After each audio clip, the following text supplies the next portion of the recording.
mettre fin aux resolution, it is violences des vital to colons put an en end to Cisjordanie. settler violence in the Enfin, West Bank. il est Finally, urgent it is of the d'éviter un utmost embrasement importance to régional. La avoid a stabilité du regional Liban et de la région conflagration. Ensuring stability nécessite in le Lebanon plein and the respect de la region résolution requires absolute 1701 adherence to par toutes les Resolution parties. La France 1701 by condamne all fermement parties. les France attaques staunchly Houthis condemns the contre les Houthi navires attacks commerciaux en mer Rouge against commercial qui vessels in the portent Red Sea. atteinte aux droits et These libertés de undermine navigation, et elle navigational rights and continuera à assumer freedoms. ses We will continue responsabilités to shoulder our pour contribuer responsibilities à la to sécurité contribute maritime to dans la maritime région. security in the Je vous region. remercie. I thank you. Je reprends mes I fonctions now de resume président my du function as Conseil et je President donne of the maintenant la Council, parole and à I now give the l'observateur floor permanent to de the permanent Palestine. observer of the Observer State of Palestine.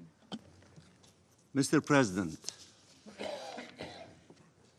أود بداية أن أعبر At the outset, عن I would شكرنا like to للشقيقة express الجزائر our thanks to على our الدعوة لعقد fraternal هذا country, الاجتماع. Algeria, for calling for this meeting. Allow me to thank the briefers, USG Mr. Griffith and ASG Ms. Karras, for their statements, but more importantly, for the relentless efforts of the United Nations to uphold its mandate in circumstances made deliberately impossible. Allow me also, before delivering my statement, to make two remarks. First, we thank South Africa for its moral leadership with the case it presented before the ICJ yesterday against Israel for genocide. We advise those who were unable until now to even say that Israel has committed grave breaches of international law, let alone hold Israel accountable, to avoid claiming some legal or moral authority to criticize South Africa for seizing the highest judicial body of our international law-based order to address one of the most important situations of our time. The lesson of the Holocaust is not that you should defend Israel when it is committing atrocities, but rather that one should stand against atrocities regardless of who commit them and who endure them. Second, the best way to avoid regional escalation is not the threat or use of more fire, but action for an immediate ceasefire. I have to say, one would have hoped that saving Palestinian children's lives would be met with the same urgency to act and to provide protection granted to shipping lanes. Mr. President, it took 75 years for the United Nations to finally recognize the Nakba. Instead of seeing the Nakba end, our people are yet again confronted with large-scale massacres aimed at forcibly displacing them. This is a Nakba that the world is watching unfold before our eyes. I am from the generation born with the Nakba, with its massacres, its tents and its hardships. I never thought I would see it happen again in my lifetime. 70% of Palestinians in Gaza are already refugees who were denied their right of return for decades now. Many of the people in Gaza have had their homes destroyed in previous assaults. Palestinians in Gaza today mourn their loved ones and mourn their homes that they built and rebuilt for themselves and their families. They mourn their city. They mourn the Gaza Strip as all its landmarks have been destroyed. Every place people had happy memories, it has been disfigured. Now, every corner is filled with agony and death and suffering. In 100 days, virtually every Palestinian in Gaza has been displaced multiple times, from a home to a UN shelter to a tent, searching for safety everywhere, finding safety nowhere, searching for life anywhere, met by death everywhere. Israel has deliberately destroyed everything. It killed and maimed our children, our doctors, our journalists, our engineers, our poets, our academics. It destroyed the very requirement of life and of a life in Gaza. No homes to live in, no schools or universities to study, no hospitals to heal, no mosques or churches to worship, no agricultural land to farm, no bakeries for bread, no drinkable water, no markets to buy from, no safety, no future, and as Mr. Griffith said correctly, no safe place in the Gaza Strip. It was hoping Palestinians would leave under the pressure of its bombardments. They have not. Now it is hoping they will leave because of the destruction the bombs have left behind. Palestinians are traumatized by the Nakba. They have laid even deeper roots in the hope of preventing it from reoccurring. But it is unjust that their lives should be hell on earth just because they refuse to leave their homeland. Our people have a simple dream: to live in freedom and dignity on their land. This is their right, and yet they keep being stripped away from it for decades now. Mr. President, the Secretary General was unequivocal in his report and his statements, together with the entirety of the UN system. Saving civilian lives, allowing humanitarian access and aid, preventing famine, and stopping the spread of infectious diseases, and preventing regional escalation all require an immediate humanitarian ceasefire. You cannot do any of these things without immediate ceasefire. Displacement, if you want an army of humanitarian officers from the United Nations to be able to deliver humanitarian assistance to every corner in the Gaza Strip, you cannot do it without a ceasefire. The SG is correct, Mr. Griffith is correct, and all those who believe in that are correct. And we thank you for the unanimous decision or position of rejecting forced displacement. We acknowledge that. We appreciate that. And we thank you also for the unanimous position of asking for humanitarian aid to be up to scale as the SG requested. And we thank you for that. What you are not unanimously agreeing to is the requirement to do it, the guarantee to do it, which is calling for a ceasefire and for a ceasefire now. And we hope that soon that you will become unanimous in that decision to call for a ceasefire. Instead, mass killings of Palestinians by Israel continue. Death is everywhere. Now it has new shapes, new names, as starvations, dehydration, disease are spreading like wildfire. This is not a consequence of a war, but an Israeli-made humanitarian catastrophe. Israeli confession or denials are irrelevant. Their actions speak louder enough, and action speaks louder than words.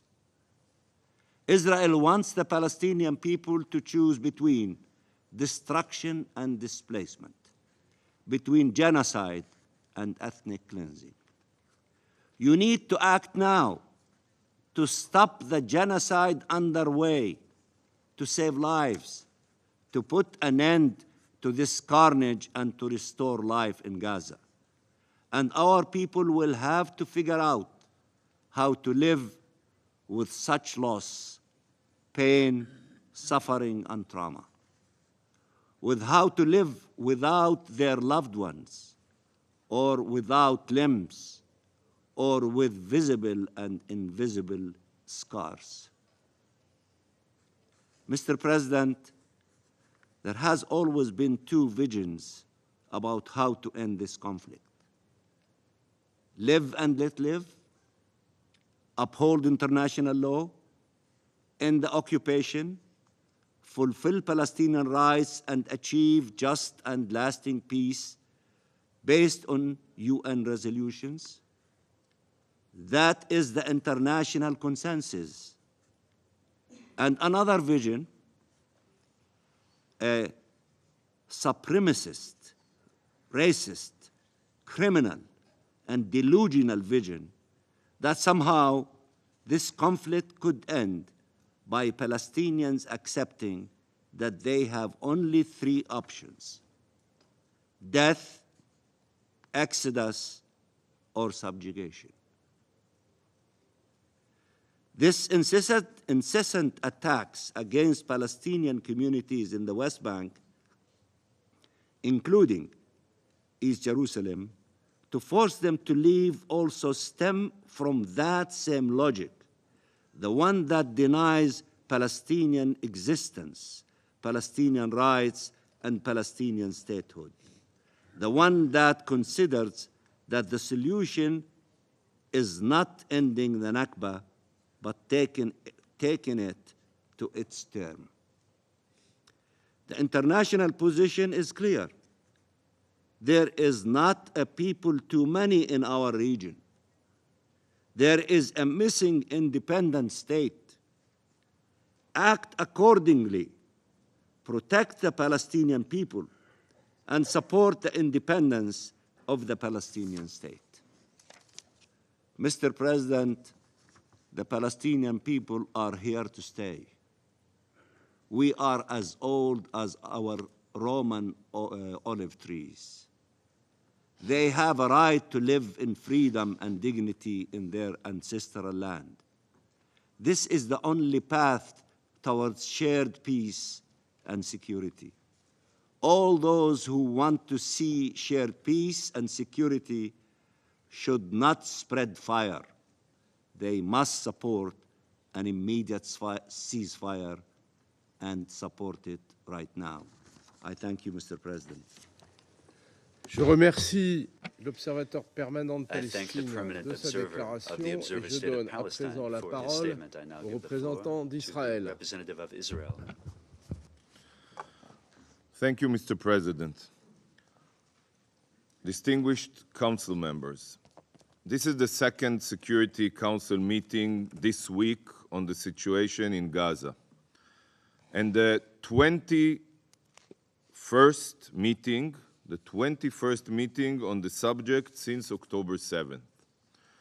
Over the same period, 3 General Assembly sessions were convened, 2 Security Council resolutions were adopted, as well as 2 General Assembly resolutions. Sadly, not a single one of these resolutions condemned Hamas for their heinous massacre of 1,300 Israelis and for taking 240 hostages. Nearly 100 days have passed. Nearly 100 days of 136 children, women, and elderly being held in dark Hamas terror tunnels.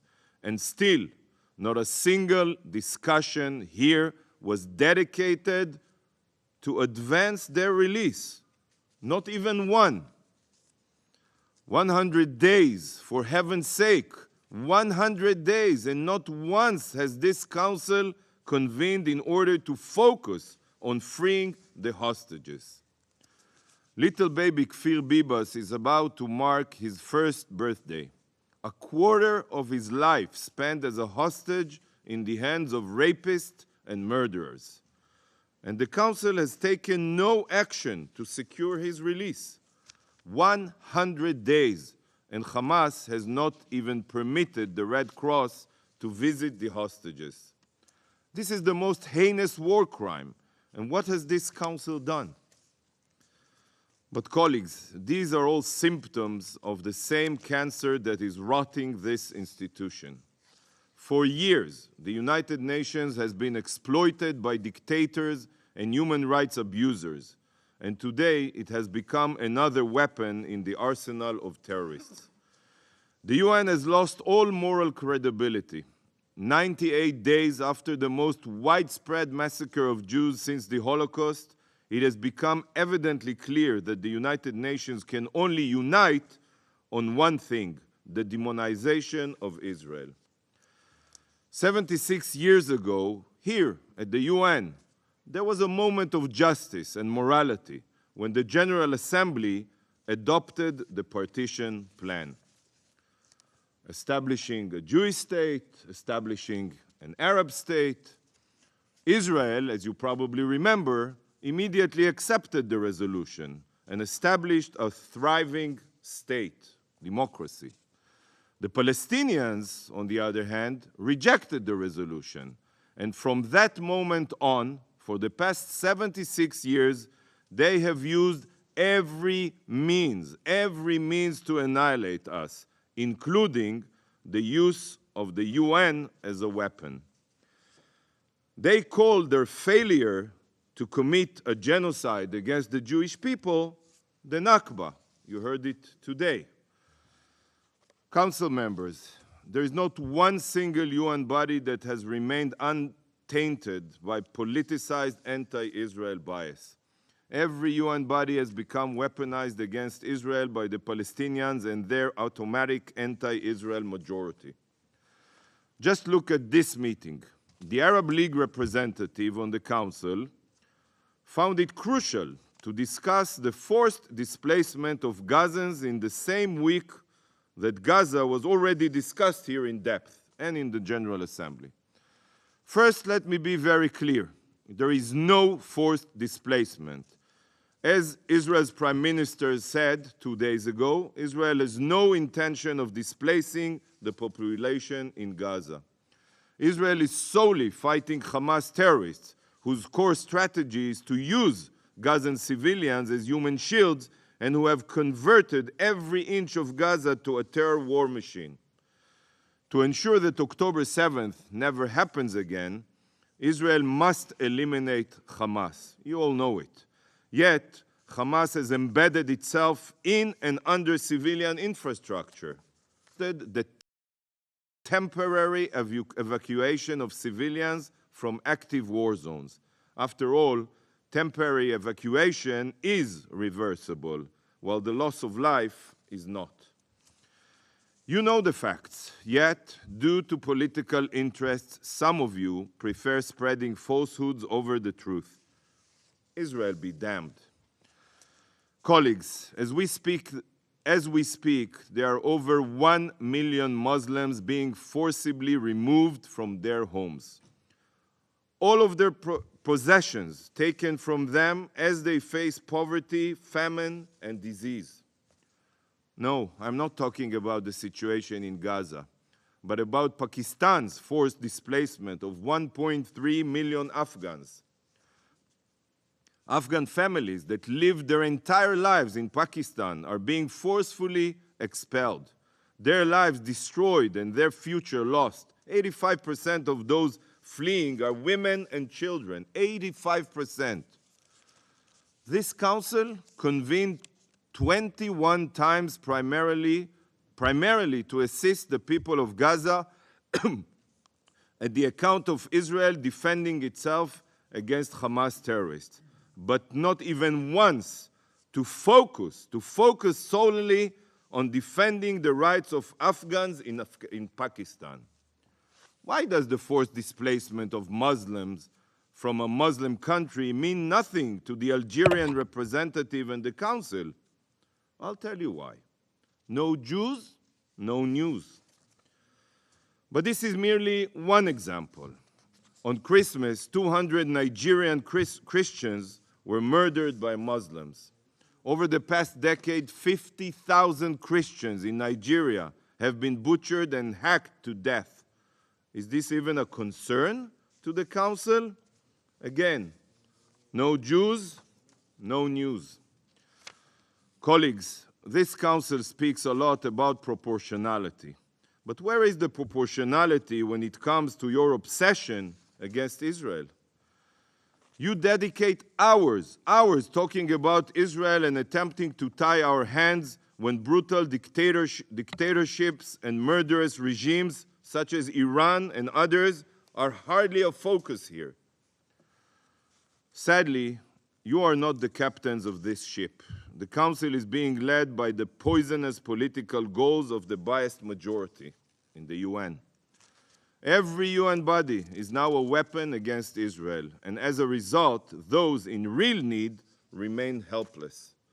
By focusing mainly on Israel, a country that represents 1/10 of 1% of the global population, every human rights abuser can continue their crimes unimpeded.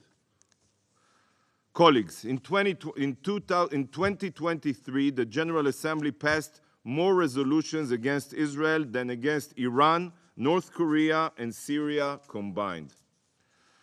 Iran, a country that murders women for not properly wearing their head coverings, guns down peaceful protesters, thousands, and hangs members of the LGBTQ community from cranes while funding terror across the globe, had only one GA resolution passed against it, while its leaders are given the red carpet treatment here at the UN.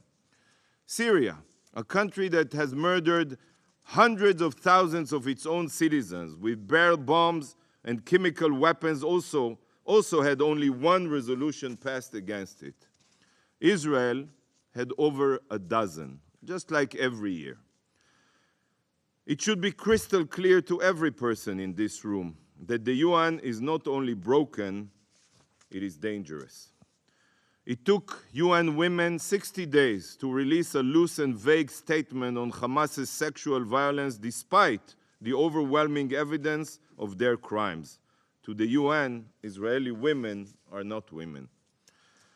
Under-Secretary General Griffith libelously said recently that Gaza is the worst humanitarian crisis, the worst he has ever seen. Really? He saw the killing field of Khmer Rouge. He saw 400,000 Yemenis murdered and starved to death. But to him, Gaza is worse. Every single day, Israel facilitates truckloads of food, water, and medical supplies to Gaza and supports every humanitarian initiative, while OCHA refuses to even report about Israeli victims of terror.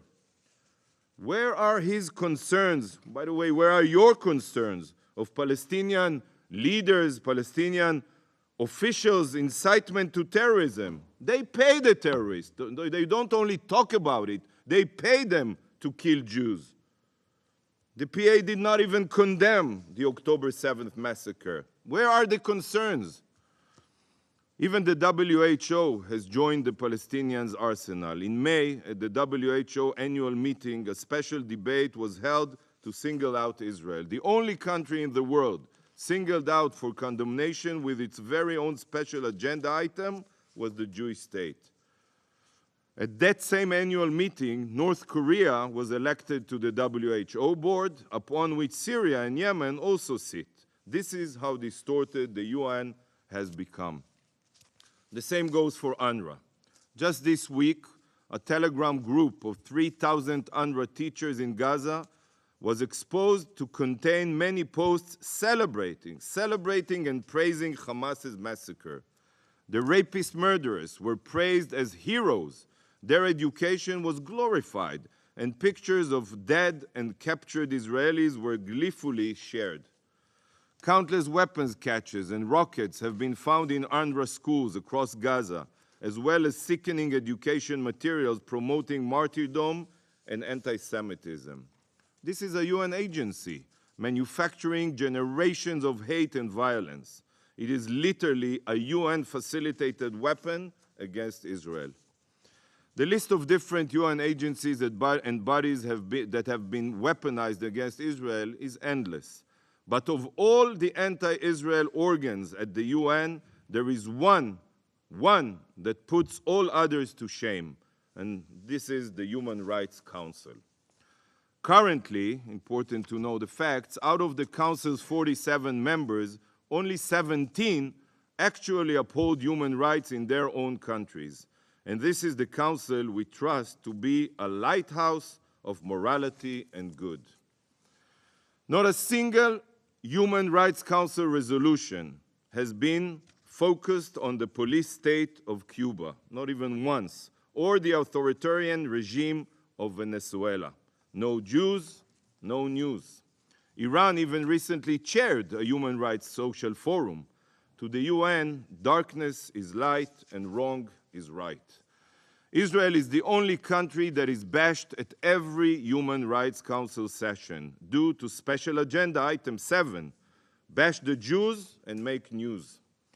Like in the General Assembly, Israel has more resolutions passed against it at the Human Rights Council than any other country by a long shot. 1/3 of all commissions of inquiry ever established by the Council have been, guess against who, have been to investigate Israel, the only liberal democracy in the Middle East. You're invited to visit, even though you don't want to. Colleagues, just when Israel thought that the UN had hit rock bottom, this organization proved us wrong. South Africa's libelous case at the ICJ is the epitome of the UN's dystopian reality. How can it be that the Convention on the Prevention of Genocide, adopted following the genocide of the Jewish people, is now being weaponized against the Jewish state while serving the Hamas terrorists that perpetrated the massacre? Anyone who looks at the facts on the ground can see that South Africa's case is baseless. Hamas is the one that declares publicly and seeks to commit genocide against Israelis, not the other way around. The body that should truly be sitting on trial is the UN. The UN is an accomplice of terrorists. The UN has turned a blind eye to Hamas's digging of terror tunnels for 18 years under schools and Hamas's exploitation of international aid to fund their terror war machine. Mr. President, Israel is fighting the most just war. Israel was attacked unprovoked by Hamas ISIS terrorists whose stated goal is to annihilate us.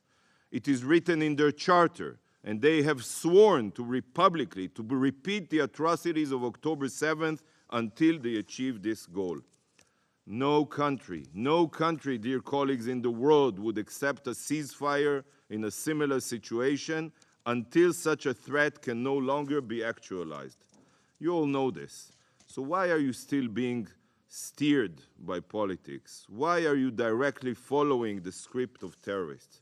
Do you not bother to think what will happen if in Israel and Gaza, if there is a ceasefire?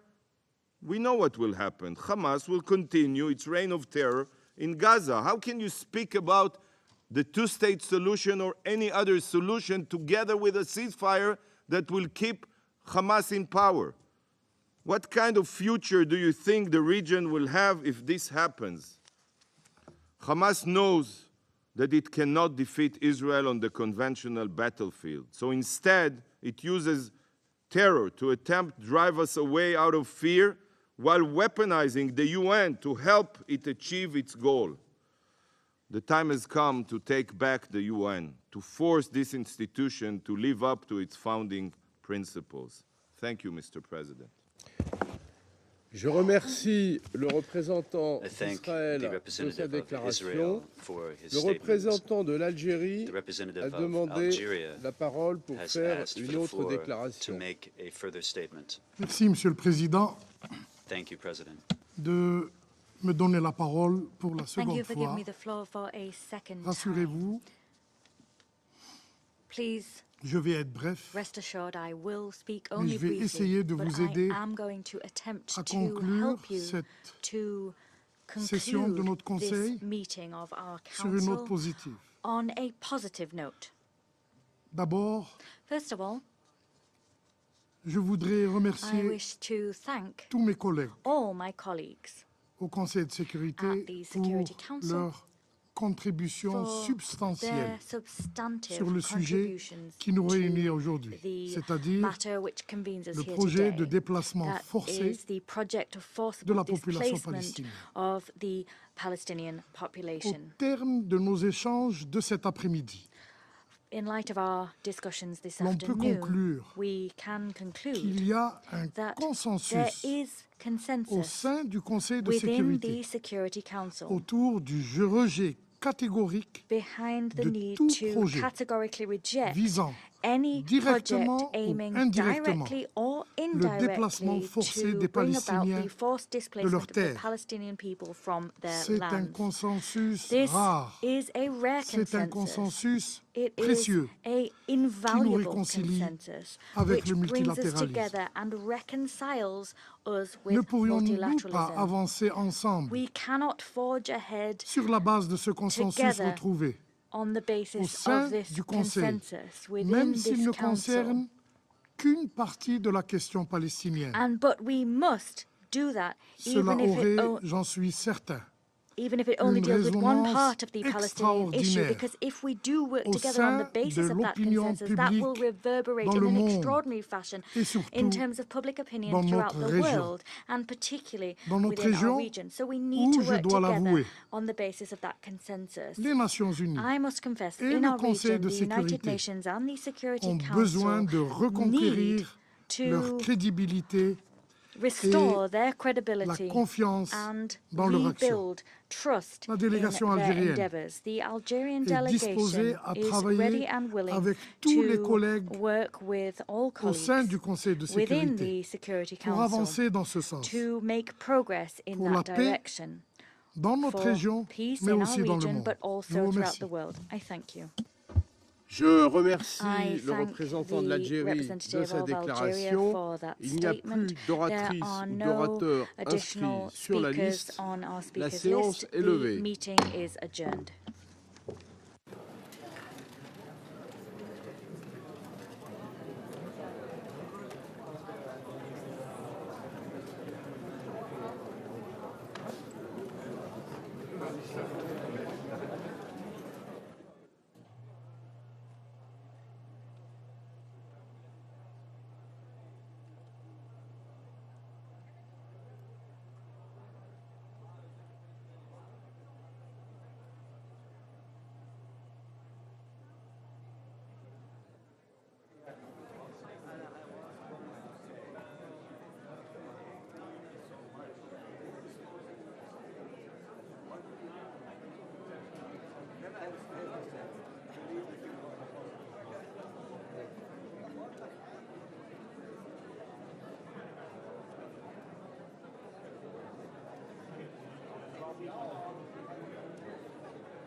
La The 9532e 9532nd meeting of the Security Council is called to order.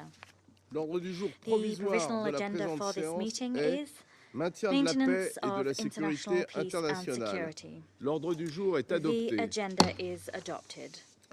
Conformément In à accordance l'article with 39 Rule du règlement 39 intérieur of the provisoire du Council's Conseil, Provisional Rules of j'invite Procedure, M. I Khaled invite Kiari, Mr. Khaled Kiari, sous-secrétaire général pour le Assistant Secretary Moyen-Orient, General l'Asie for et the le Middle East, Pacifique au Asia and the département des affaires Pacific in the politiques Department et of de la Political and consolidation de Peacebuilding la paix, Affairs à participer and peace à la présente operations to séance. participate in Il en this est ainsi meeting. It décidé. is so decided. Le Conseil de The Security sécurité Council va maintenant will now aborder begin l'examen its du point consideration 2 of de agenda l'ordre du item jour. 2 of the agenda.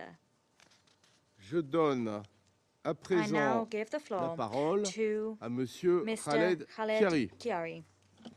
Merci, Monsieur le Président. Thank you, Mr. President.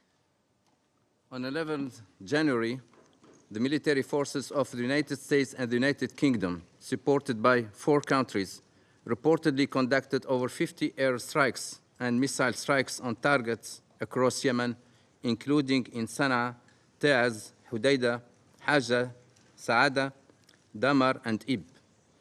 According to the Houthis, this resulted in 5 dead and 6 wounded fighters. The United Nations cannot independently verify these figures at this time. As of this afternoon, no UN staff or premises were reported as having been affected. Yesterday's strike followed the continued Houthi targeting of vessels in the Red Sea, including what was reported as the largest attack to date on 9 January, which involved a combination of drones and missiles that were intercepted by the United States and the United Kingdom naval forces. Subsequent to the adoption of Security Council Resolution 2722 on 10th of January, the Houthis reportedly launched another attack using an anti-ship ballistic missile on 11 January. The former attack was claimed by the Houthis to be a preliminary retaliation for the killing of Houthis fighters by U.S. naval forces in an incident reported on 31st of December. Mr. President, we are witnessing a cycle of violence that risks grave political, security, economic, and humanitarian repercussions in Yemen and the region. Recent humanitarian improvements in the country are fragile and could easily be reversed if there are further incidents, while progress on reaching a political settlement to end the war in Yemen could also be undermined, leaving the people of Yemen facing the impact of continued conflict. These developments in the Red Sea and the risk of exacerbating regional tensions are alarming. The Houthis' attack following the adoption of Security Council resolution and yesterday's events further demonstrates that the region is on a dangerous escalatory trajectory which could potentially impact millions in Yemen, the region, and globally. In a statement issued today, the Secretary General called upon all parties involved not to escalate even more the situation in the interest of peace and stability in the Red Sea and the wider region. All concerned parties must do their utmost to avoid further escalation, reduce tensions, and exercise restraint. We also reaffirm the importance of ensuring the safety and security of maritime navigation in the region, as emphasized in the Resolution 2722 of this Council.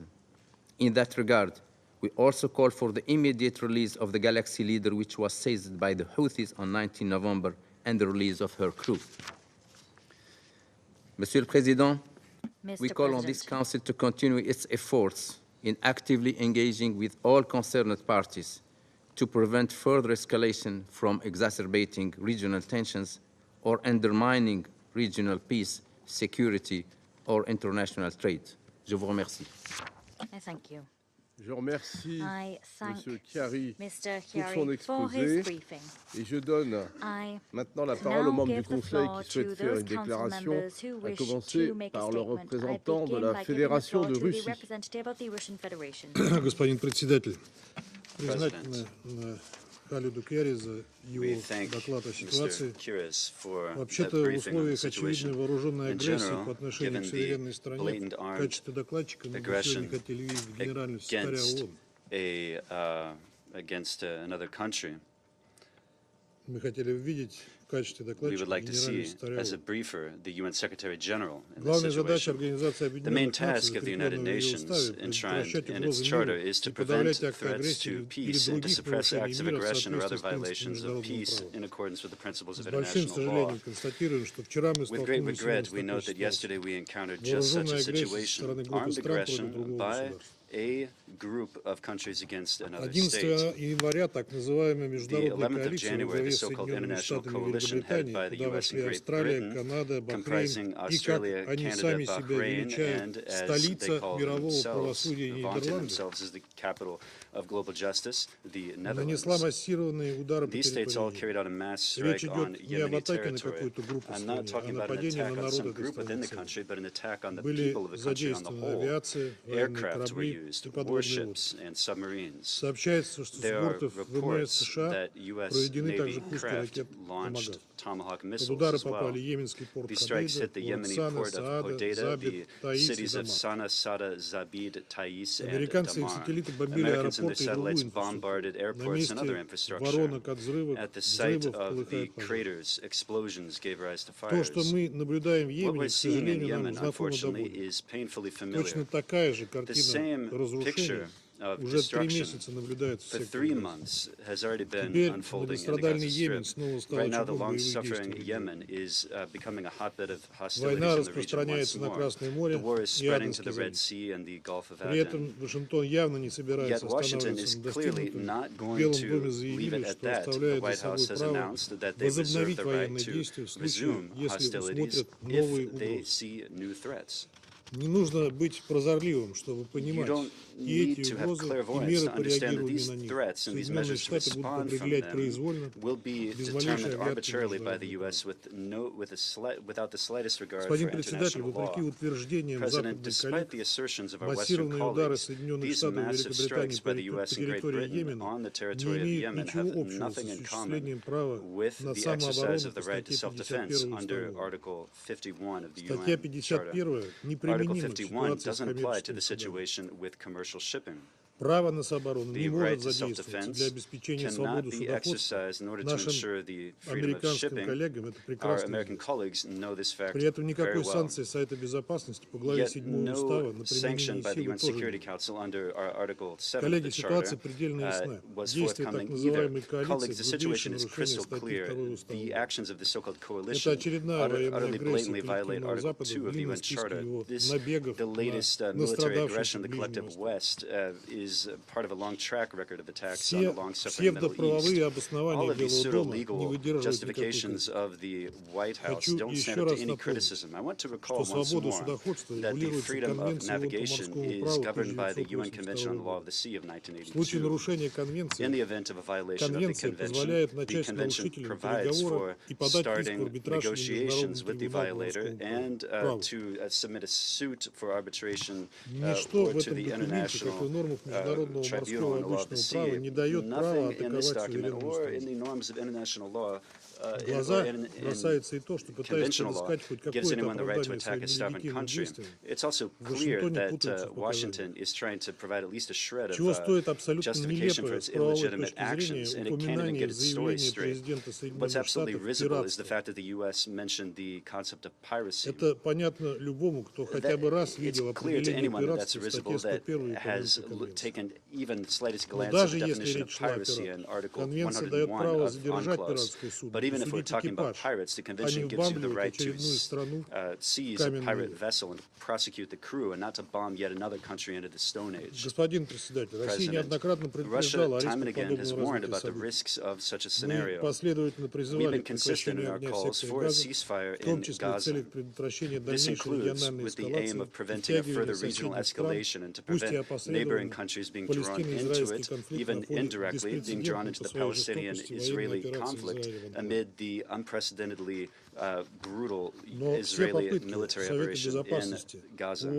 But all attempts of the UN security solutions to the problem, instead of favoring political solutions, the West has chosen force. Instead of compelling Israel to stop hostilities in Gaza, they've been given the opportunity to continue wiping out Palestinian women and children. During the voting on the American-Japan draft resolution on the so-called freedom of shipping in the Red Sea, we cautioned against taking the Western delegations at their word with regard to their supposedly noble intentions. From the very beginning, they intended to give a twisted explanation with vague wording in order to provide at least some shred of legitimacy for their criminal acts. In anticipating the risks of this scenario, we proposed balanced amendments to the text that would have allowed for avoiding these risks. Unfortunately, the majority of Council members were not decisive enough to support our amendments. Nonetheless, even in its current form, in Resolution 2722, there's no reference to Article 7 of the Charter, and there's no authorization for the arbitrary acts that the U.S. and its satellites are carrying out in Yemen. This resolution is fraught with the risk of a full-fledged war, not only in the country, but throughout the region. President, the United States and its allies have a long track record of gross violations and tortured explanations of international law. They're trying to cover up their aggression against Syria with a fig leaf. In so doing, the U.S. concocted an absurd concept which supposedly allows for collective self-defense with a non-state actor, that is the Syrian Kurds, against the Syrian army on Syrian territory. It's clear that this concept had nothing in common with international law or with the UN Charter. The actions of the U.S. against Syria from the standpoint of international law are and remain a use of force which violates the UN Charter, that is military aggression and occupation.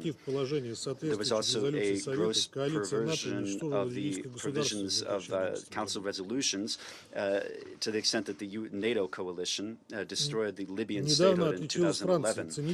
Recently, the French cynically called the right to self-defense the latest war crimes of the Kiev junta. That was an attack with cluster bombs on a children's facility in Belgorod. There were no military attacks there, and these cluster munitions were used to increase the number of civilian victims, including women and children. The massacres that Israel is continuing in Gaza, the U.S. is continuing to call that self-defense, although the International Court of the UN, in its advisory opinion of 2004, directly said that Israel could not cite Article 51 as regards to its actions in the occupied Palestinian territories, considering the particularities of the statuses of those territories. Apparently, Washington isn't interested in international law or the International Court of the UN, neither are their allies. All Western countries are merely trying to further what they call the rules-based order. President, the Middle East is encountering a critical situation. I'm not even talking about the West violating the many years of attempts to settle the Yemeni conflict. The problem is much broader. These short-sighted steps undermine the security situation, and they undermine the attempts to normalize general regional stability. If the escalation continues, the entire Middle East could encounter a catastrophe. And everything that's happened up until now would seem to be no big deal compared to that. There could be countless lives lost. The responsibility for this should be borne by the U.S. and their henchmen, whose geopolitical interests have blocked a ceasefire in the Gaza Strip, and the same parties have become aggressors recently. We call upon the international community to decisively condemn this attack against Yemen carried out by the U.S. without a mandate of the UN, and we also agree with the concerns of our regional partners voiced to this effect, and we call for international efforts to stop the escalation of violence in the Middle East. Thank you. Je remercie le représentant de la Fédération de Russie de sa déclaration et je donne à présent la parole à la représentante du Royaume-Uni. Thank you, President. And I thank Assistant Secretary General Chiari for his briefing. The United Kingdom and this Council has consistently condemned in the strongest terms the illegal and unjustified attacks in the Red Sea by the Houthi militants. On the 9th of January, the Houthis attacked UK and US naval vessels. Last night, we took limited, necessary, and proportionate action in self-defense alongside the United States with the non-operational support of the Netherlands, Canada, Bahrain, and Australia. The United Kingdom's Royal Air Force carried out targeted strikes against military facilities used by Houthi rebels in Yemen. This operation took particular care to minimize risks to civilians. Since November, the Houthis have launched over 100 drone and missile attacks against vessels from a range of countries, putting innocent lives at risk, threatening the global economy, and destabilizing the region. This has continued despite this Council's demand in Resolution 2722, adopted earlier this week, that the Houthis immediately cease all such attacks. Let me be clear. The attacks by Houthis on vessels in the Red Sea must stop. We have made this clear to the Houthis, and we call on them to de-escalate. The United Kingdom is committed to continue working with the international community and this Council to combat this international threat. We have published a summary of our legal position on last night's strikes and have reported to the Council in writing in accordance with Article 51 of the UN Charter. President, we remain committed to ensuring freedom of navigation, which is protected by international law, and to defend international trade. It is in all our interests to work together to de-escalate tensions in the region. Thank you, President. Je remercie la représentante du Royaume-Uni de sa déclaration et je donne à présent la parole à la représentante des États-Unis. Thank you, Mr. President, and thank you, Assistant Secretary General Chiari, for your briefing. Colleagues, as you heard last night, in response to ongoing and escalating Houthi attacks in the Red Sea, the United States and United Kingdom, with support from Australia, Bahrain, Canada, and the Netherlands, conducted a number of joint strikes against Houthi targets in Yemen. The aim of these strikes was to disrupt and degrade the Houthis' ability to continue their reckless attacks against vessels and commercial shipping in the Red Sea and the Gulf of Aden. These strikes were necessary and they were proportionate, as you just heard from my UK colleague. They were consistent with international law and an exercise of the United States' inherent right to self-defense as reflected by Article 51 of the UN Charter. And they were taken only after non-military options proved inadequate to address the threat. Still, any strike of this nature is a decision the United States does not take lightly. And so I'd like to walk us through how we reached this moment and discuss the steps that we all must take going forward to de-escalate this situation while upholding navigational rights and freedoms. Because while this coordinated response follows the Houthis' largest, most complex, and most recent attacks earlier this week, the fact is that the Houthis' opportunistic attacks on vessels have been escalating since November. And colleagues, no one No one in this room is immune from the effects of these attacks, not even Russia. No one. Whether your ship flies an American flag or the flag of another nation, whether you voted for this week's resolution or you abstained from it, so long as any one of our ships are vulnerable, all of our ships are vulnerable. Since November 2000 ships have been forced to divert thousands of miles to avoid the Red Sea.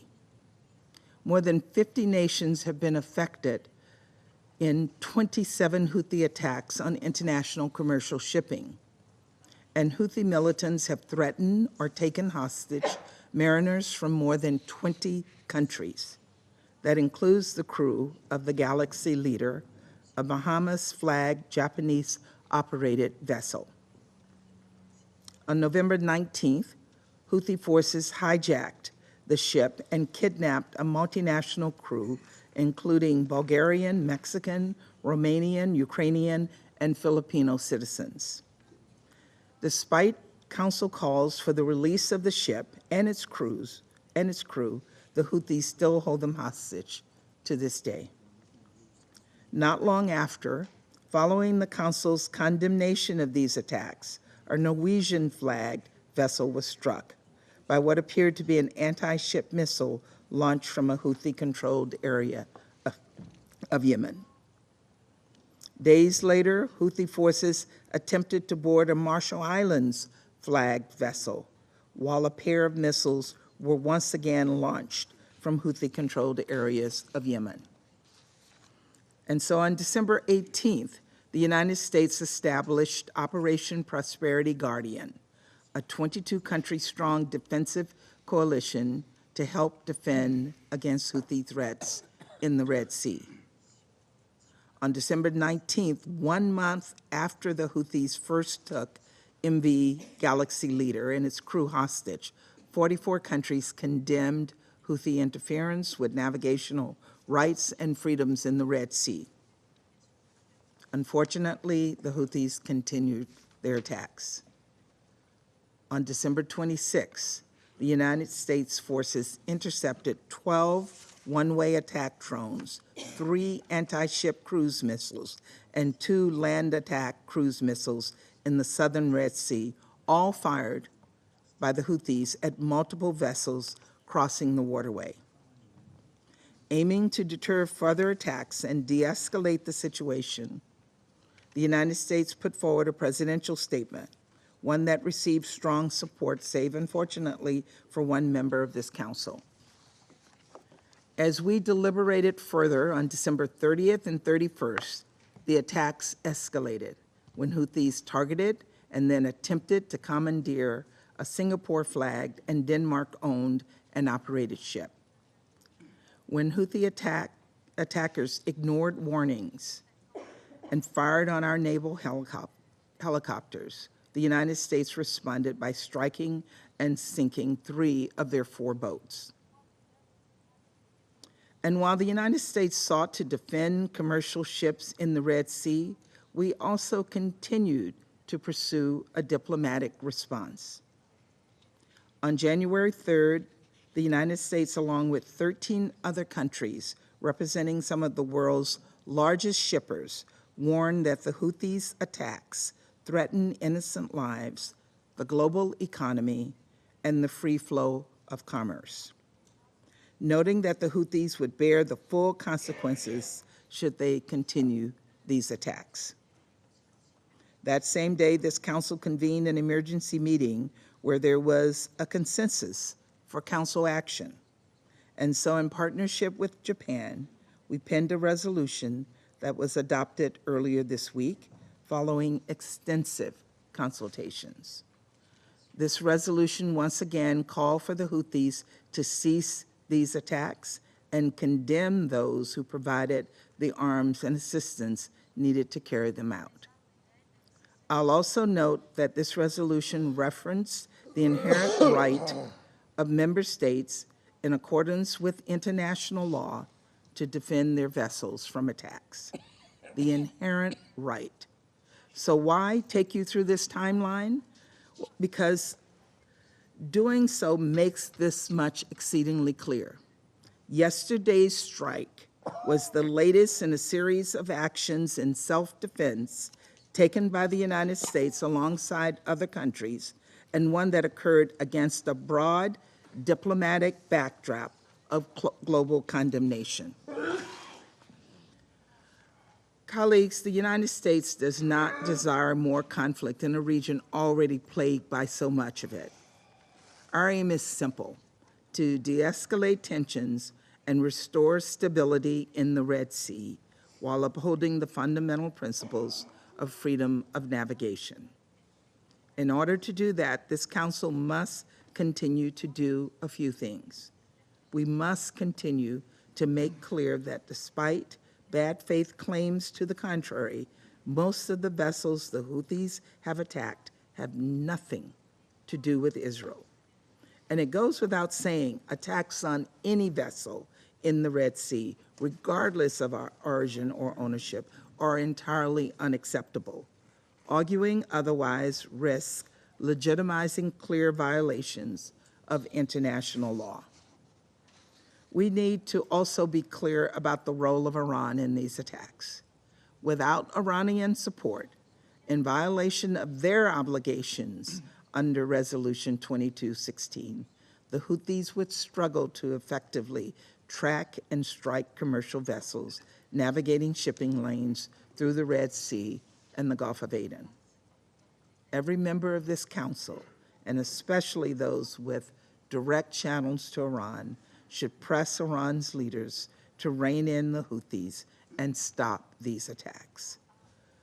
Finally, this Council itself must continue to demand that the Houthis cease their attacks and release the mariners and ship it continues to hold hostage. We must continue to uphold the free flow of commerce in one of the world's most critical waterways in accordance with international law. That was the charge before us when we first convened on this issue in December. It was the charge before us when we convened earlier this week, and that is the urgent charge before us today. Thank you. Je remercie la représentante des États-Unis de sa déclaration et je donne à présent la parole au représentant de la Slovénie. Thank you very much, Mr. President. I myself want to thank Assistant Secretary Chiari for his briefing this afternoon. I have three simple messages regarding the developments overnight. First, we condemn Houthi attacks in the Red Sea, which must immediately cease. This we made clear through the adoption of Resolution 2722 only 2 days ago. Freedom of navigation and maritime security are critically important for Slovenia. What is also clear is that any action to defend vessels from attacks must be undertaken in full compliance with the international law, including international humanitarian law and international human rights law. This means that principles of distinction, necessity, proportionality, and precaution should be upheld at all times. Second, the people of Yemen have suffered greatly through years of conflict, and they deserve sustainable peace. Since April 22, they have benefited from a truce which is broadly holding. It is regrettable that we have reached this point. Our sincere hope is that critical progress on UN-mediated peace talks can continue. And thirdly, it is in no one's interest to have a further dangerous escalation in the Middle East. We worry that these recent developments introduce a new dynamic to the region that has a potential to further complicate an already heated situation. We call for a de-escalation of tensions, and we urge restraint by the Houthis. We stand ready to engage on a comprehensive response to the crisis currently engulfing the region. A joint effort by a united Security Council is needed to avoid crashing into the abyss. Thank you. Je remercie le représentant de la Slovénie de sa déclaration et je donne à présent la parole au représentant de la Chine. Thank you, Mr. President. Mr. President, China would like to thank Russia for its call to hold this emergency meeting. We thank ASG Chiari for the briefing just presented. The US and UK launched airstrikes against targets in Yemen, further escalating the tense situation in the Red Sea region. China expresses its grave concern at this. The Red Sea is a critical route for the transportation of goods and energy. For some time now, the Houthis carried out many attacks and seizures vis-à-vis commercial vessels in the Red Sea, which interrupts and disrupts international trade order and is detrimental to regional stability.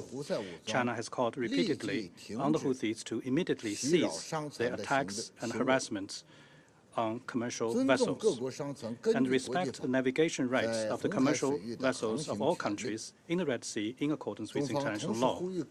At the same time, China calls upon all parties, major countries with influence in particular, to play a constructive and responsible role and work together to maintain the safety and security of the shipping lanes in the Red Sea.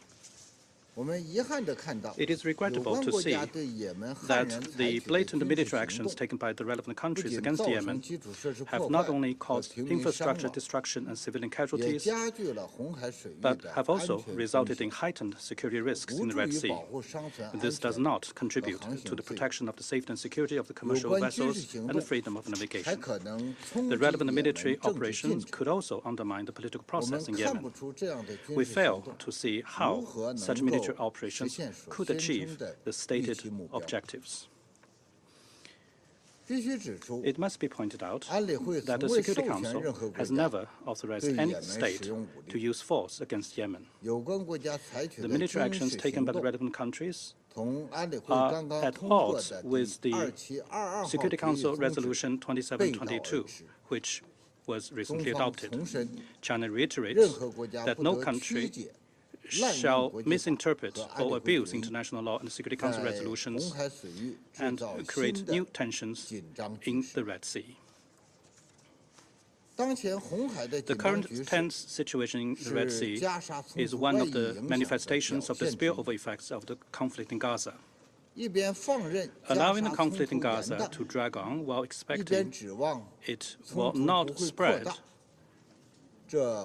is wishful thinking and illusional. What's more, calling for the prevention of spillover of the conflict on the one hand, while adding fuel to the fire on the other by provoking military confrontation, is self-contradictory and irresponsible. The Middle East region is already on the brink of extreme danger. The last thing we need at this stage is reckless military adventurism. The first thing we need is calm and restraint to prevent further expansion of the conflict. We urge relevant parties, especially major countries with influence, to abide by the UN Charter and international law, keep to the right direction of dialogue and consultation, and make concrete efforts to maintain peace and stability in the Red Sea and in the Middle East. Thank you, Mr. President. Je remercie le représentant de la Chine de cette déclaration et je donne à présent la parole au représentant de l'Équateur. Gracias, señor presidente.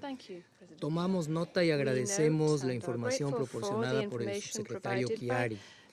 Ecuador expresa su preocupación por la escalada del conflicto en estas últimas horas en el Mar Rojo y se une al llamado del secretario general a que todos los actores involucrados no agraven aún más la situación en el interés de la paz y la estabilidad en la región. Hace unos días en esta sala, mi delegación condenó los ataques terroristas perpetrados contra diversas embarcaciones comerciales en el Mar Rojo por parte de los houthíes, actos que constituyen una flagrante violación del derecho internacional y por lo tanto una amenaza a la paz y seguridad internacionales. Hoy el Ecuador reitera esa condena. Asimismo, Ecuador ha expresado su preocupación sobre el riesgo de que esta situación exacerbe aún más las tensiones en toda la región y por la posibilidad de que esto pudiese desestabilizar aún más la paz y seguridad internacionales. La resolución adoptada por el Consejo de Seguridad hace unos días exige el cese al fuego de los ataques houthíes a las embarcaciones comerciales y ordena liberar al buque Galaxy y su tripulación de manera inmediata. Estas disposiciones son de cumplimiento obligatorio y deben utilizarse todos los medios que tiene este Consejo para su implementación de conformidad con el derecho internacional. Los ataques a embarcaciones comerciales en el Mar Rojo afectan directamente a la seguridad alimentaria y la crisis humanitaria en Yemen, además de tener impactos a escala global en las cadenas de suministro regionales y en el aumento en los precios de los bienes. Hacemos un llamado nuevamente para que el diálogo político bajo los auspicios de Naciones Unidas sea el camino hacia la paz sostenible en ese país y que ninguna acción pueda borrar lo que hasta ahora se ha podido lograr para poner fin a este conflicto que tiene como consecuencia la peor crisis humanitaria. Gracias, Presidente. Je remercie le représentant de l'Équateur de sa déclaration et je donne à présent la parole au représentant du Japon. Thank you, Mr. President. Let me first express my appreciation to ASG Hihari for his briefing. Since mid-November last year, the Houthi have been continuously attacking commercial vessels engaged in lawful maritime transit through the Red Sea. They have also illegally seized and are holding the Galaxy Leader, a vessel operated by a Japanese company, and its crews for more than 50 days. As everyone knows, these acts are flagrant violations of international law and a matter of serious concern for global maritime transportation. Such actions that jeopardize the freedom of navigation of commercial vessels and safety of crew members cannot be justified for any reason. The international community has repeatedly raised a strong voice in demanding for the immediate cessation of these attacks.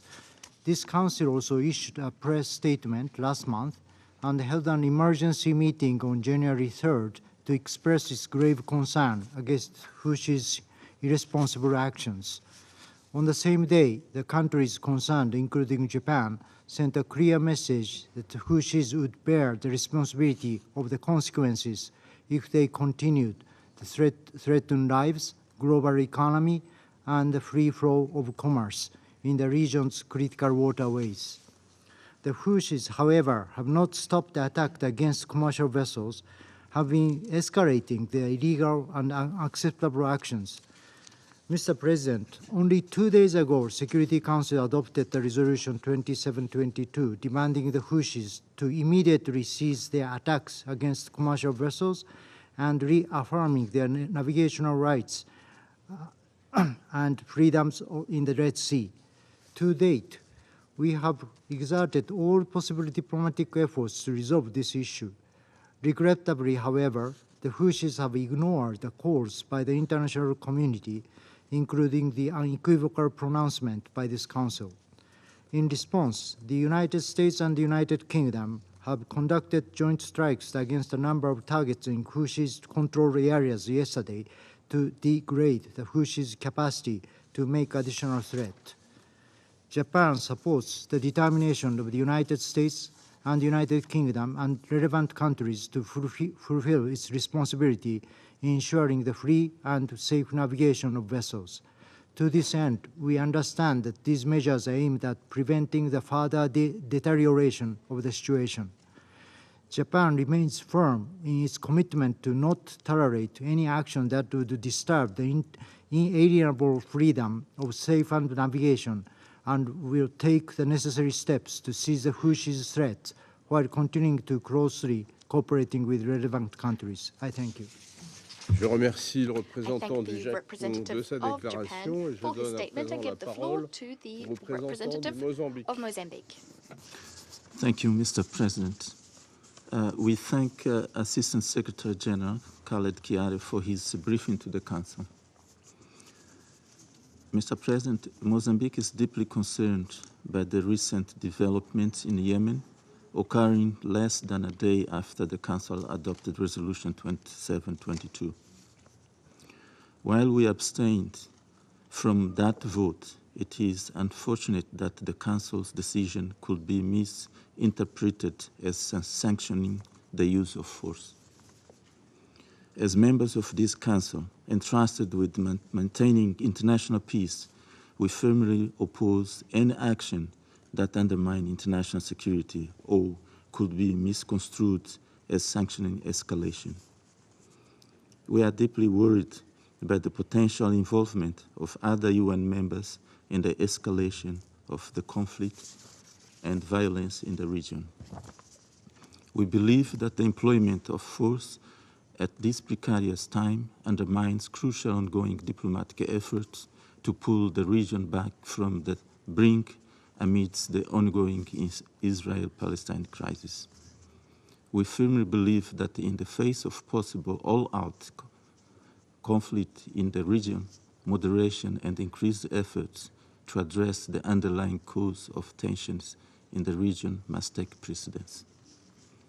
Mr. President, we categorically condemn any attacks that endangering commercial vessels and the safe and unhindered navigation in the Red Sea. Such actions are totally unacceptable.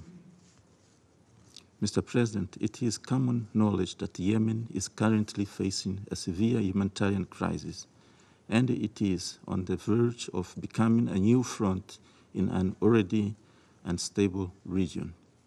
This unfortunate situation in Yemen is fertile ground terrorists and extremists.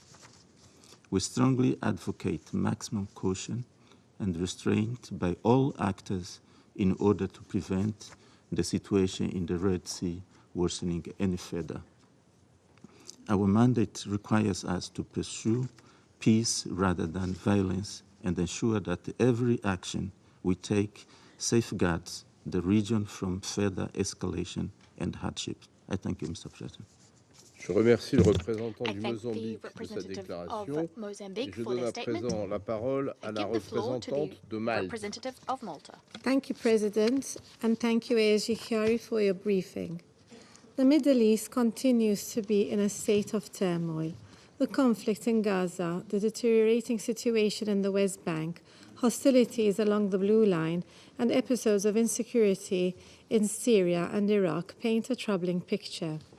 The rapidly deteriorating maritime security situation in the Red Sea is an equal cause of grave concern. The Houthi attacks against commercial shipping in the Red Sea are in violation of international law. They risk the safety of seafarers and other persons and jeopardize critical flows of goods. Respecting and upholding the navigational rights and freedoms of commercial vessels in the Red Sea and the Bab al-Mandab is of paramount importance. Attacks that threaten these rights are unacceptable and must be strongly condemned. We reiterate our call on the Houthis to immediately cease any attacks and actions against commercial shipping. President, ongoing violence in the region risks fueling an unfortunate situation where military escalation would be almost inevitable. It is fundamental to avoid any further escalation, and restraint must be exercised as outlined in Resolution 2722. We also stress that international law, including international humanitarian law, must be respected at all times. A further deterioration in maritime security will have dire consequences for global trade. It will also have serious negative ramifications for the well-being of Yemen's civilian population, who heavily rely on imports for essential needs. This must be avoided at all costs. Thank you. Je remercie la représentante de Malte de sa déclaration et je donne à présent la parole au représentant de la Suisse. Monsieur le Président, nous remercions le sous-secrétaire général Khaled Kari pour son intervention détaillant la succession des attaques des Houthis de ces derniers jours en mer Rouge ainsi que les frappes militaires d'une coalition américano-britannique de la nuit dernière. Ces développements sont très préoccupants et accroissent une nouvelle fois les risques d'une escalade régionale. En décembre, les membres du Conseil ont été unanimes dans un communiqué de presse pour condamner les attaques des Houthis contre les navires en mer Rouge et demander la libération de tous les membres d'équipage du Galaxy Leader. Il y a tout juste 2 jours, nous avons adopté la résolution 2722 réaffirmant l'importance du strict respect des droits et libertés de navigation en mer Rouge, conformément au droit international. Dans sa déclaration après le vote, la Suisse a partagé son appréciation juridique du 3e paragraphe opérationnel. Le droit mentionné dans cet article, c'est-à-dire le droit des membres des États membres, conformément au droit international, de défendre leurs navires contre les attaques, y compris celles qui portent atteinte aux droits et libertés de navigation, se limite stricto sensu aux mesures militaires destinées à intercepter des attaques contre les navires marchands et des navires de guerre pour protéger les dits navires et les personnes qui s'y trouvent à son bord. Dans ce contexte, toute opération militaire qui dépasse la nécessité immédiate de protéger les dits navires et les dites personnes serait disproportionnée et donc pas couverte par la résolution susmentionnée. La Suisse se montre préoccupée par les frappes militaires menées par la coalition américano-britannique. Les attaques et incidents en mer Rouge et dans la région ont des conséquences néfastes sur le trafic maritime et le commerce mondial, mais aussi sur la population civile au Yémen et dans la région. À un moment où les discussions de paix au Yémen connaissent des avancées importantes, nous devons contribuer à la préservation de ces acquis. De fait, à long terme, rien ne garantira mieux la sécurité de la mer Rouge qu'une paix durable au Yémen, incluant tous les acteurs concernés.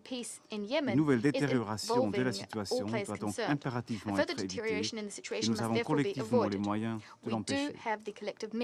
La Suisse appelle en conséquence toutes les parties et les acteurs impliqués en mer Rouge et dans la région à la prudence et à la plus grande retenue, ainsi qu'au strict respect du droit international. Nous prenons note à cet égard de la déclaration commune de la coalition maritime, en particulier la volonté affichée d'une désescalade de la situation. En outre, le Conseil se doit d'être uni sur les questions de sécurité maritime et plus globalement dans ses décisions touchant de près ou de loin cette région et par extension le maintien de la paix et de la sécurité internationale. Il nous incombe de prévenir et non d'exacerber les tensions montantes. La Suisse s'engagera pleinement dans ce sens. Je vous remercie. Je remercie le représentant de la Suisse de sa déclaration et je donne à présent la parole au représentant de la République de Corée. Thank you, Mr. President. Let me begin by thanking ASG Kari for his timely briefing. My delegation reiterates the vital importance of assuring free and safe navigation in the Red Sea, which is a pivotal global maritime route where about 15% of global sea trade passes. Any attacks against commercial vessels are unjustifiable and unacceptable under any circumstances. Despite a series of international calls urging the Houthis to cease their attacks on merchant and commercial vessels, such attacks in the Red Sea have continued, posing threats to lives and the free flow of commerce through this critical waterway. Resolution 2722, which this Council adopted only 2 days ago, clearly references the right of the member states, in accordance with international law, to defend their vessels from attacks, including those that undermine navigation rights and freedoms. Any attempts to create fear by holding hostage the free flow of commerce in the Red Sea and to exploit the regional situation are destined to fail. Once again, we urge the Houthis to refrain from dangerous provocations and to immediately release the Galaxy Leader and its crew. At the same time, it is also imperative to prevent any further spillover from the precarious situation in the region for the protection of civilians as well as for the global economy. I thank you, Mr. President. Remercie le représentant de la République de Corée de sa déclaration. Je donne à présent la parole à la représentante du Guyana. Thank you, Mr. President. We thank you for convening this urgent meeting to receive an update from ASG Kiari on recent developments in Yemen, and we thank ASG for his briefing. We join other council members in expressing concern about the impact of recent attacks in the Red Sea and now in Yemen, on diplomatic efforts to achieve sustainable peace in Yemen, and on efforts to contain the ongoing conflict in the region. Last week, council members gathered in this chamber and agreed on the need to avoid any further escalation in tensions. We also acknowledged the need to avoid jeopardizing the prospects of reaching a comprehensive peace agreement in Yemen, one that would finally end a 9-year war that has killed hundreds of thousands of people and triggered one of the worst humanitarian crises in the world. We listened to ASG Kiari caution about the risks of further compounding the already volatile situation in the region and expressed our support for the ongoing efforts of the Special Envoy. 1 week later, we seem to be faced with an entirely new dispensation, one where the prospects for progress and sustainable peace may be in jeopardy.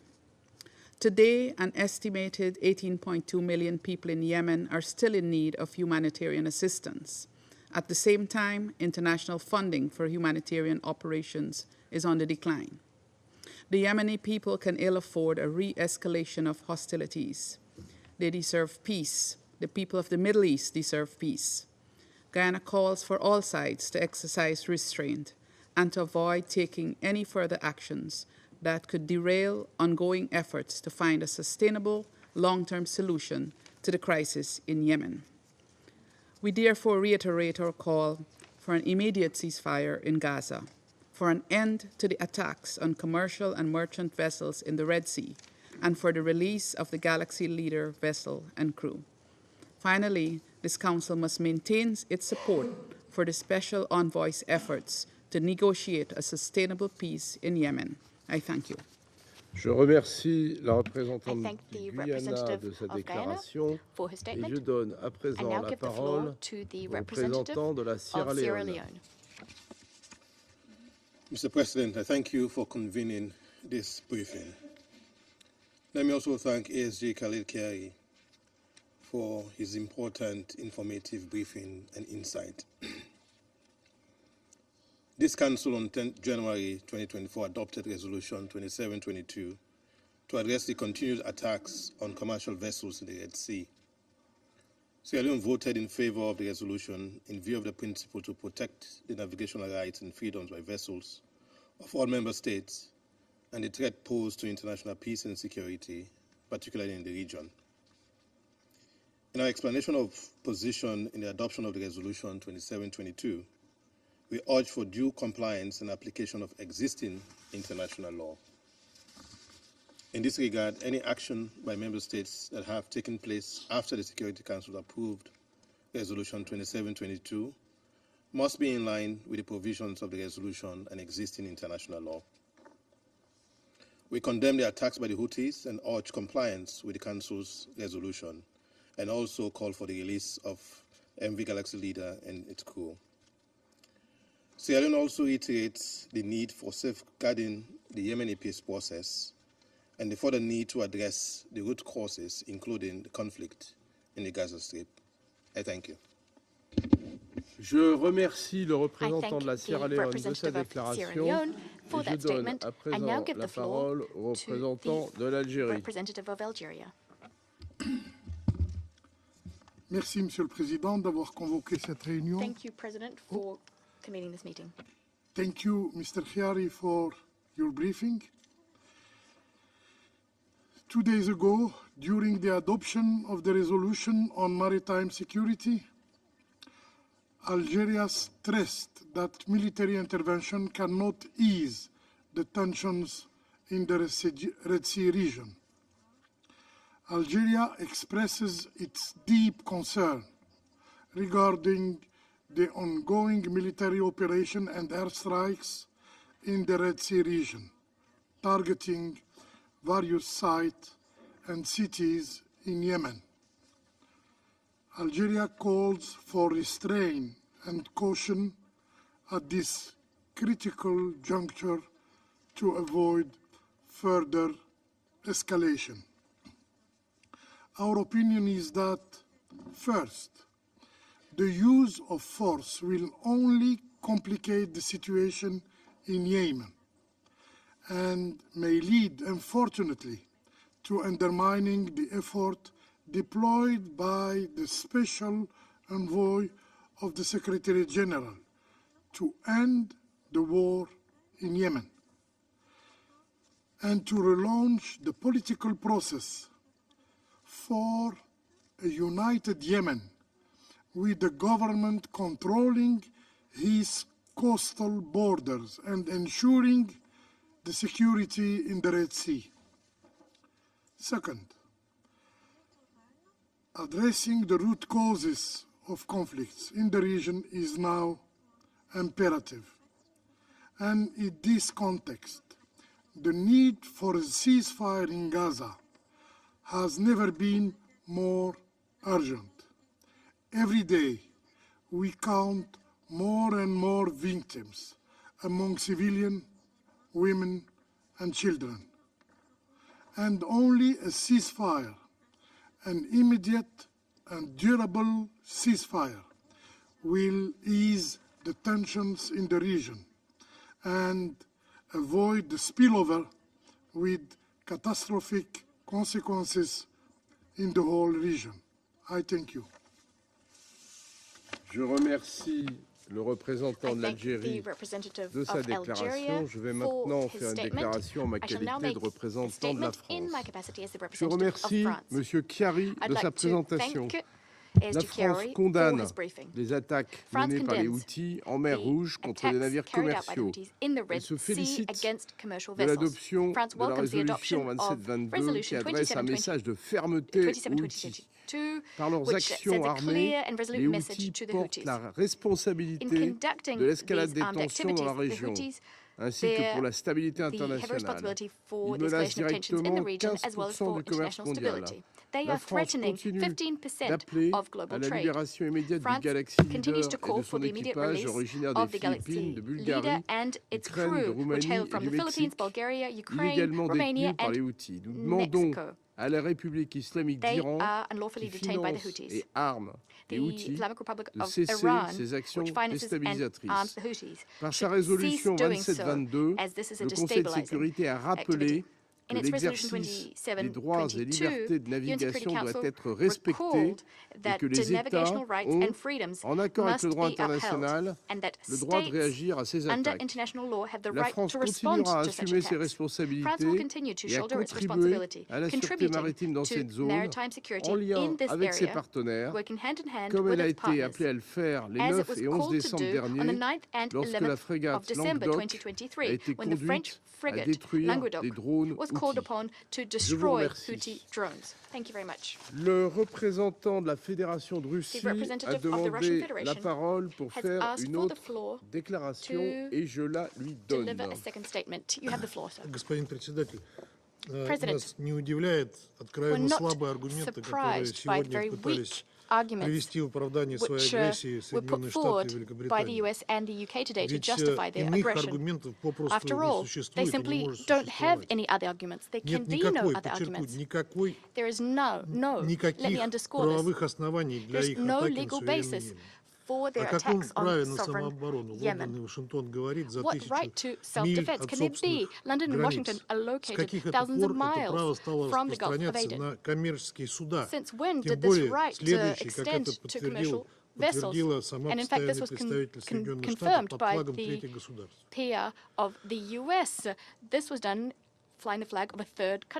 One thing is clear, there's no legitimate mandate for the activities of this self-proclaimed coalition. There is no basis. It's one thing defending commercial shipping, attacks on which are, of course, unacceptable. But it's completely different when you're disproportionately and illegally bombing another state. The Anglo-Saxon duo and their satellites are once again flagrantly violating the UN Charter and other norms of international law, further destabilizing the situation in the Middle East, which is already in flames. These new rounds of bombing, this is the West's contribution to Middle Eastern diplomacy. Thank you.